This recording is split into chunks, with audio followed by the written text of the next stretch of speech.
ప్రకాష్ రాజ్ తెలుగు, తమిళ, కన్నడ ఇలా ఎన్నో ఇండస్ట్రీల్లో తనకంటూ ఓ పేరు తెచ్చుకున్న పాన్ ఇండియా యాక్టర్. ఏ పాత్రనైనా అవలీలగా చేసే విలక్షణ నటుడు. గత కొంతకాలంగా తెలుగు రాజకీయాలతో పాటు కేంద్రంపై తన శైలిలో వ్యంగ్యాస్త్రాలు వేసే నటుడు. తాజాగా మరోసారి బీజేపీపై జస్ట్ ఆస్కింగ్ అంటూ ఓ చిలిపి ప్రశ్న వేశారు. తాజాగా కేంద్ర ప్రభుత్వం కొత్త బిల్లు తీసుకొచ్చింది. అంటే క్రిమినల్ కేసుల్లో అరెస్ట్ అయ్యి 30 రోజులు జైల్లో ఉంటే పీఎం, సీఎంల పదవి పోయేలా కేంద్రం కొత్త బిల్లును తీసుకొచ్చిన సంగతి మనకు తెలిసిందే. దీనిపై తనకు చిలిపి సందేహం కలిగిందని నటుడు ప్రకాష్ రాజ్ ట్వీట్ చేశారు.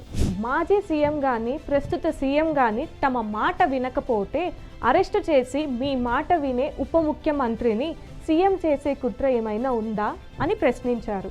ఆయన ఈ ట్వీట్ను తెలుగులో చేయడంతో ఇది ఏపీ గురించేనని చర్చ మొదలైంది. నిజంగా ప్రకాష్ రాజ్ పవన్ కళ్యాణ్, చంద్రబాబును ఉద్దేశించి చేశారా అన్న ప్రశ్న ఇప్పుడు సరికొత్త చర్చకు దారితీసింది.